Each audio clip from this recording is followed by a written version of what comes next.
These are the first monsters, the coils that crushed creation. The gods we turned into beasts, and the beasts we turned into gods. These are the serpents in the soil, the jaws behind the storm, the watchers in the dark. This is Pantheon, and this is the history of dragons. If you too are a watcher in the dark, check out Pantheon, our brand inspired by myths, legends and folklore. We ship worldwide and are rated excellent on Trustpilot. Link in the description.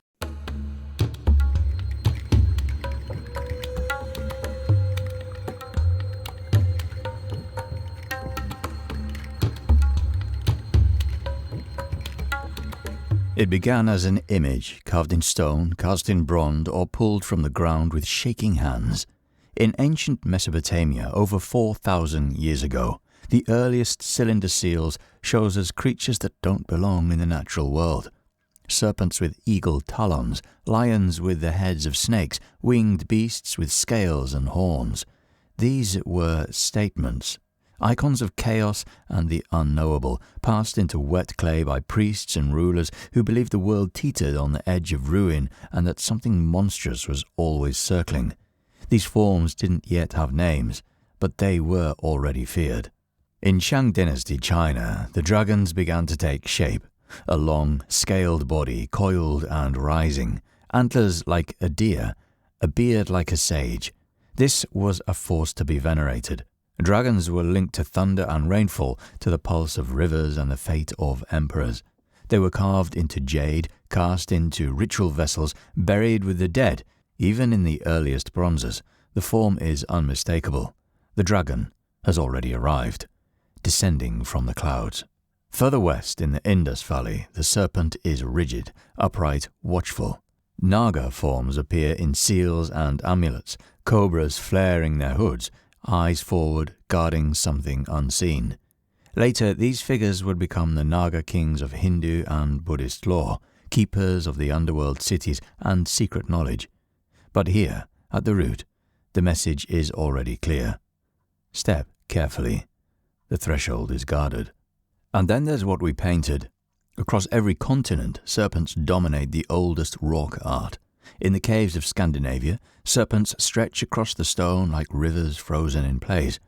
In Aboriginal Australia, the rainbow serpent winds through rock shelters, a law of nature.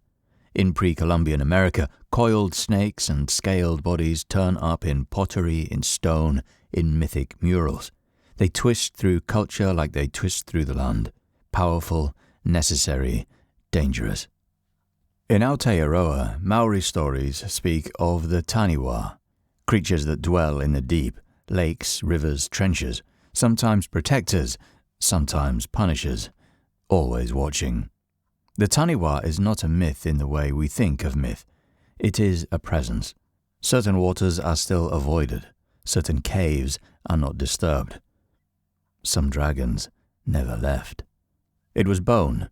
Across Eurasia, travelers found skeletons they couldn't explain.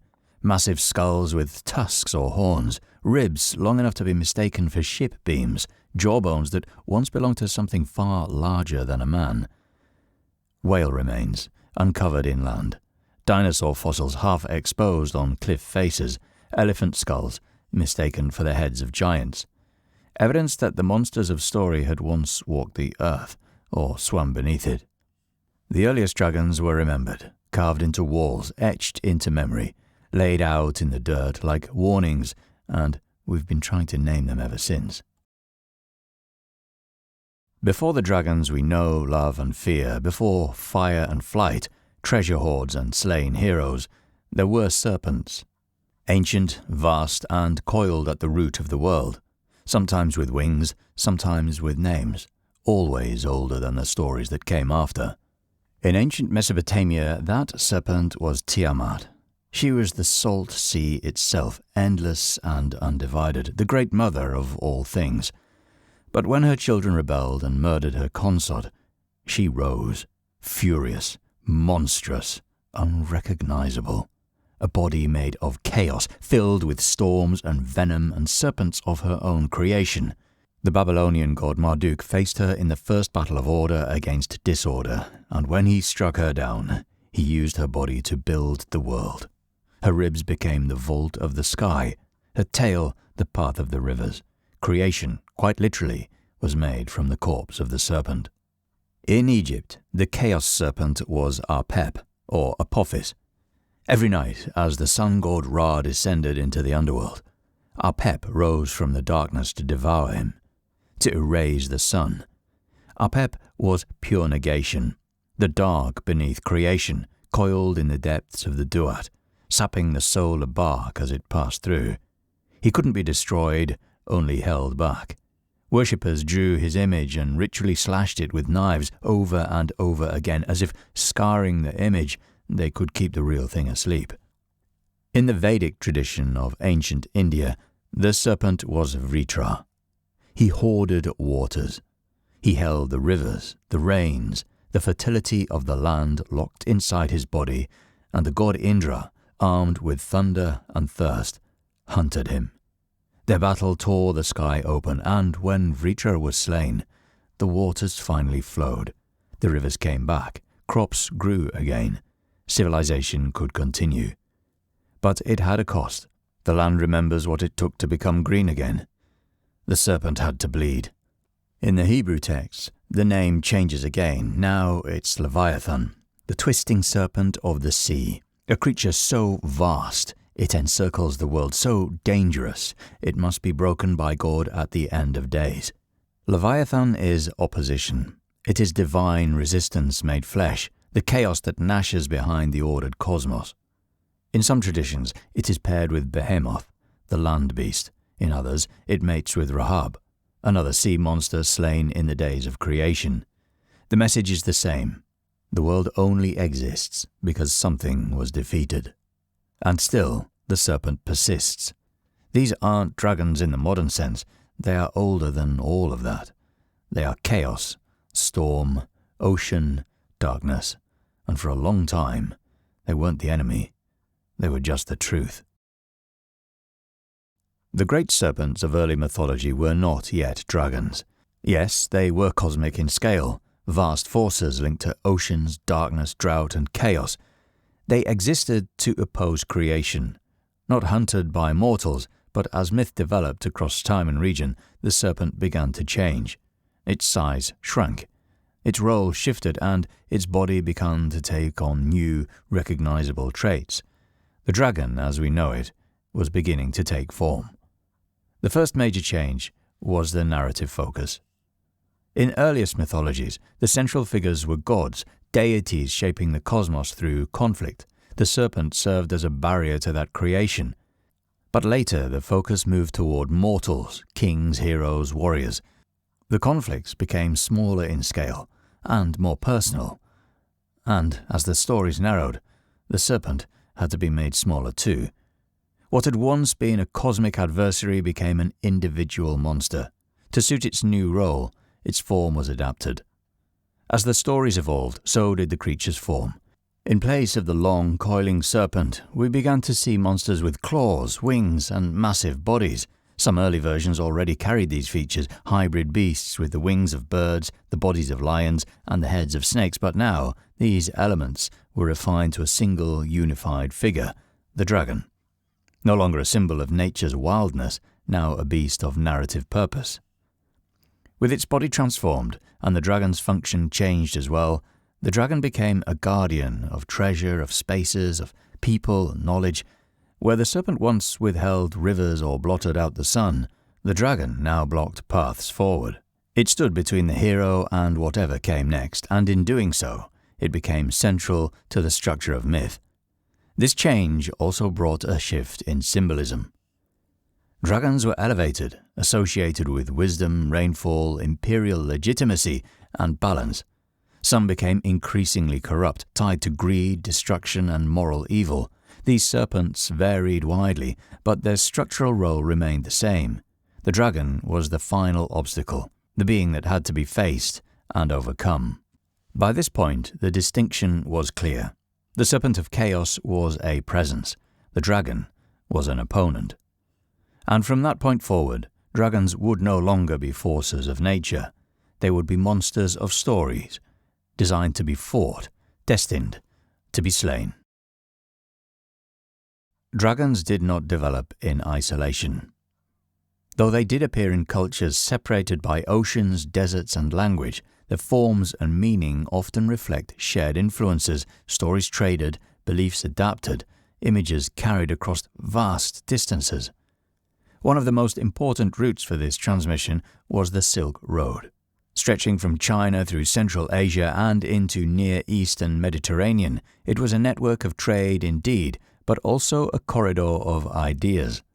Alongside silk, spices, and metalwork, the Silk Road carried myths, religious symbols, and cosmological frameworks.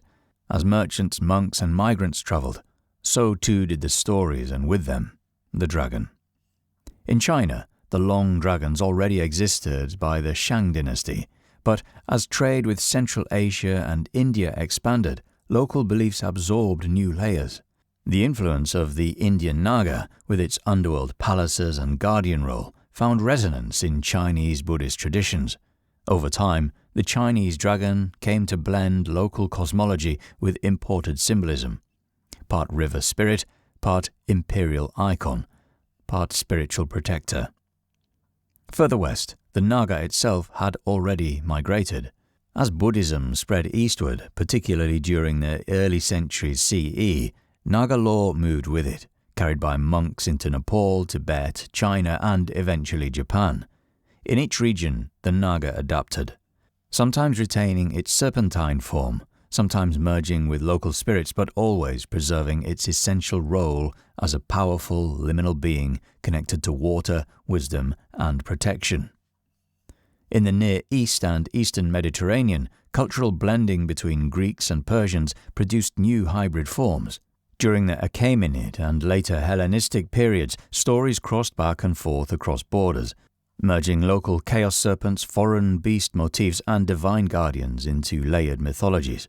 Dragons became more complex, a legacy of the old world, a reinterpretation of neighboring beliefs.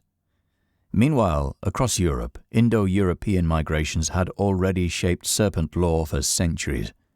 Proto-Indo-European mythology likely contained its own storm god versus serpent myth, a structure that flows through Vedic India, Hittite Anatolia, Slavic Europe, and Norse Scandinavia. The forms differ, but the conflict remains the same. A powerful serpent hoarding water, light, or power, and a hero god who defeats it. This shared framework became the basis for later dragon archetypes throughout Eurasia. Even within Europe, ideas didn't stay still. In the north and east, Norse and Slavic traditions overlapped as people migrated, traded, and fought. Serpentine creatures in Norse myth, like Jormungandr and Fafnir, reflect similar patterns found in Slavic stories of Zmays and multi-headed dragons. While each culture preserved its own language and symbols, the monster itself remained recognizable, a dangerous, often fiery creature tied to chaos, greed, or fate. Finally, perhaps the most dramatic transformation came with Christianization. As Christianity spread through Europe, the dragon was redefined, becoming a symbol of sin itself. Drawing on passages like the Book of Revelation, where the dragon is cast as Satan, this new interpretation colored existing local stories. Dragons became demonic. Their defeat became a sign of spiritual purity. The result of all this transmission is that dragon stories, even when separated by geography, often carry familiar patterns. A serpent that guards, a hero that confronts, a transformation in meaning depending on what the culture feared, valued, or needed to control. Dragons may be universal, but they are not uniform. They were shaped by the long memory of the road. In China, the dragon was a force of balance, the breath of the land itself. The oldest known dragon image comes from the Neolithic period, a jade carving over 6,000 years old from the Hongshan culture. Later, the Shang and Zhou dynasties cast dragons into bronze, combining snake, deer, fish, and eagle into a single form. These were long dragons, serpentine bodies, antlered heads, 5 claws. They moved through cloud and wind as the bringers of rain and fertility. Long dragons became one of 4 symbols of Chinese cosmology, guarding the east and aligned with spring. This was the azure dragon, whose rising constellation marked the renewal of the year. To live in harmony with the dragon was to live in tune with the world itself. But dragons were not only celestial, they ruled the waters too. The dragon kings each presided over one of the four seas, east, south, west, and north. Each ruled from a place beneath the ocean, attended by sea spirits, turtles, and carp. Their temper controlled the tides. When drought struck or floods raged, it was to the dragon kings that prayers were sent, temples built, and rituals performed. Their moods shaped agriculture, commerce, and survival. Among the rainbringers was Shenlong, a dragon of storms and wind. His coils twisted across the sky in thunderheads, his roar echoed in monsoon rains. Entire rites were dedicated to placating him, coaxing him, asking him to move. To wear the dragon was to claim heaven's approval. Only the emperor was permitted to wear the five-clawed dragon, a symbol of the mandate of heaven. His court was the dragon court. His rule was the dragon's will. To rebel against the emperor was to rebel against balance itself. There were dragons who guarded texts, protected mountain passes, or transformed into human sages. But none were evil, none were foes.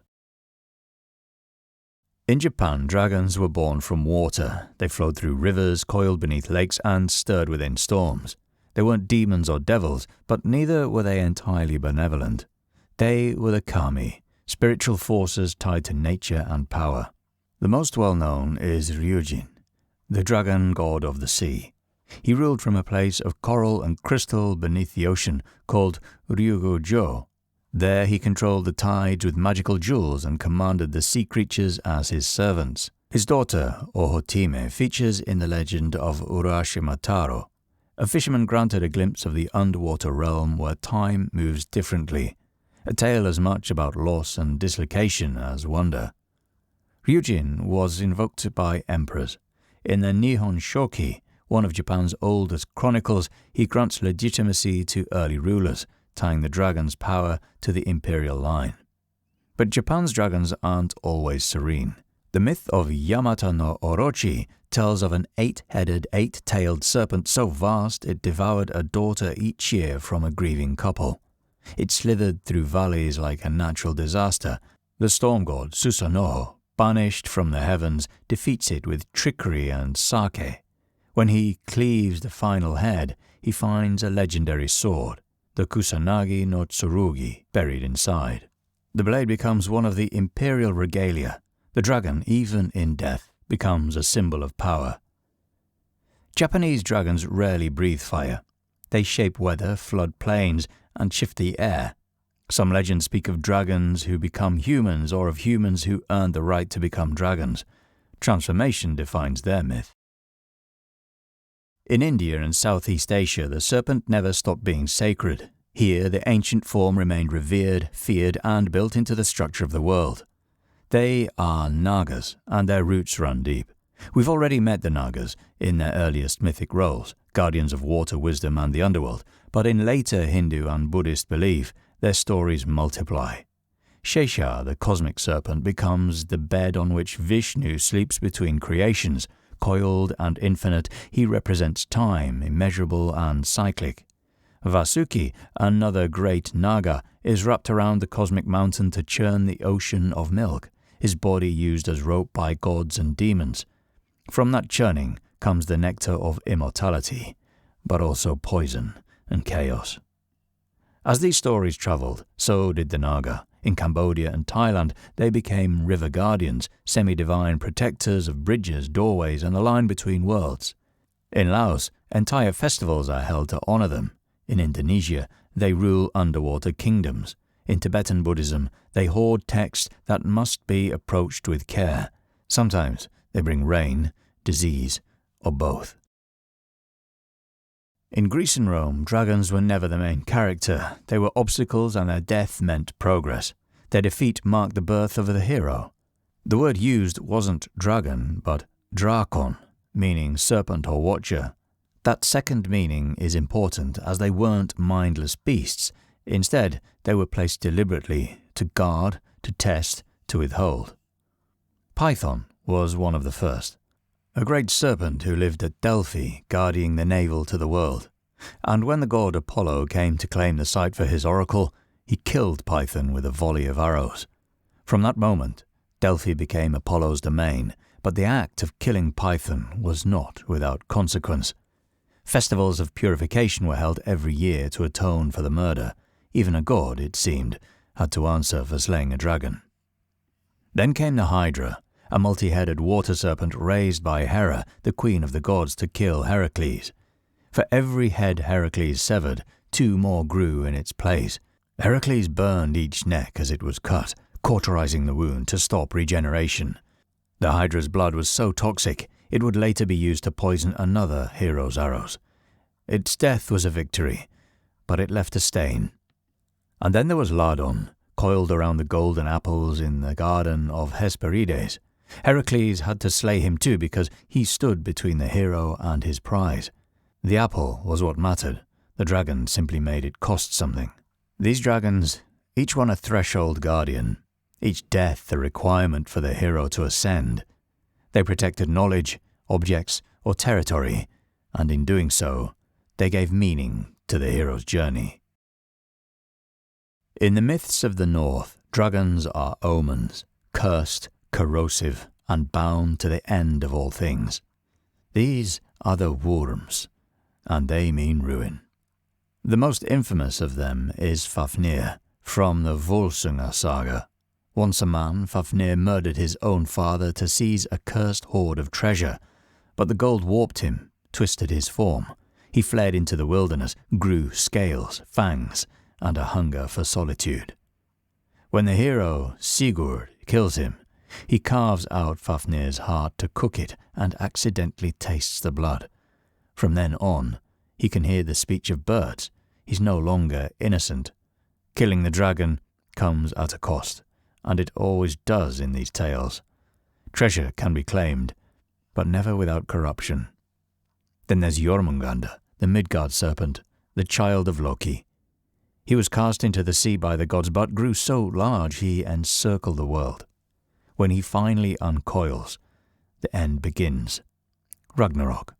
His final battle is with Thor, the thunder god. Thor slays the serpent, but takes only 9 steps before he too collapses, poisoned by its venom. The worm ensures that even the victor dies. And in the Anglo-Saxon epic Beowulf, the last dragon waits, ancient and unnamed. It sleeps atop a burial mound filled with treasure until one piece is stolen. Awakened by greed, it scorches the land in retribution. Beowulf, now an old king, goes to face it. He succeeds, but not alone, and not without dying. The price of killing the dragon is always the same: legacy for life. In Slavic folklore, dragons have a taste for war. These are the zmēs, a word that once simply meant serpent, but came to define the fire-breathing monsters of Slavic legend. The most famous is Zmej Gorinich, a massive dragon with 3 heads, each one spewing flame.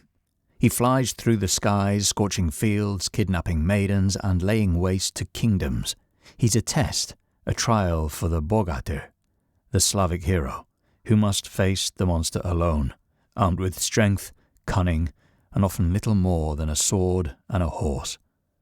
These dragons are deeply tied to warfare. Some tales claim they live in mountains or beneath battlefields, rising only during times of great conflict. Others suggest they can control storms or summon tempests as they fly, a lingering trace of their older elemental roots. In medieval Europe, Christian writers and theologians reworked the ancient serpent into a symbol of sin, pride, greed, and heresy, and in doing so, gave the dragon a new purpose: to be destroyed. The Book of Revelation set the tone. Its dragon, a vast red creature with 7 heads and 10 horns, was Satan made manifest. The ancient serpent, the text reads, who is called the devil and Satan, the deceiver of the whole world. It was evil to be conquered, and this idea of the dragon as a stand-in for the devil spread quickly. Dragon slaying was spiritual warfare. St. George, the most famous of the Christian dragon slayers, confronts a creature that has taken an entire city hostage, demanding human sacrifice. Armed with faith and a lance, George defeats the beast as a vessel of divine justice. The dragon's death becomes a sermon. Other stories followed the same pattern. St. Martha, St. Margaret, St. Michael, each battles a dragon, each conquers with the help of God, and each victory becomes a parable. These dragons lurked in the soul. They hoarded sin, and to kill them was to save the world. Artists filled manuscripts with dragons tangled around letters. Stonemasons carved them into cathedral walls, hunched and screaming. The image was everywhere, and yet, even as dragons became agents of Satan, they remained magnetic, impossible to forget. They were supposed to repulse. Instead, they fascinated.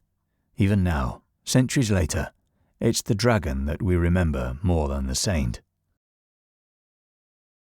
From a psychological and evolutionary standpoint, dragons are the culmination of many fears.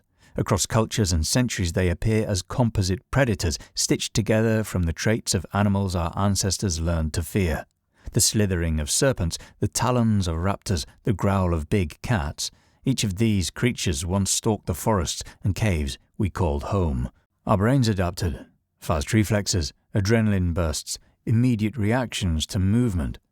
Fangs and eyes in the dark terrified us. These ancient triggers are still in us, hardwired into our survival. The dragon, then, is an echo, a convergence of traits so deeply seated in us that the resulting monster feels inevitable. But fear alone doesn't explain it. A snake is feared, a lion is feared, a dragon is something else. It guards, it hoards, it wants to stop you.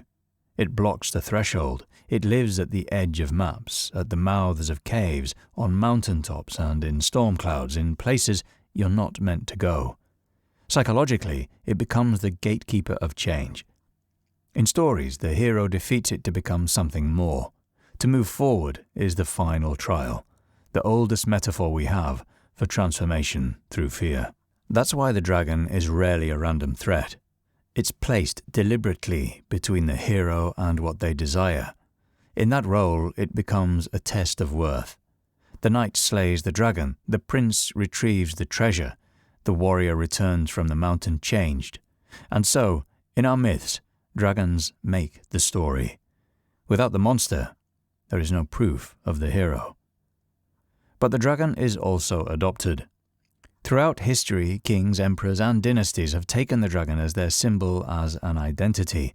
It speaks to dominance, to power that cannot be questioned, the ability to burn and take and rule. Chinese emperors claimed descendants from dragons. European war banners bore their image. In these cases, the dragon stops being the thing you fight and becomes the thing you follow or fear. The boundary blurs. Is the king the dragon?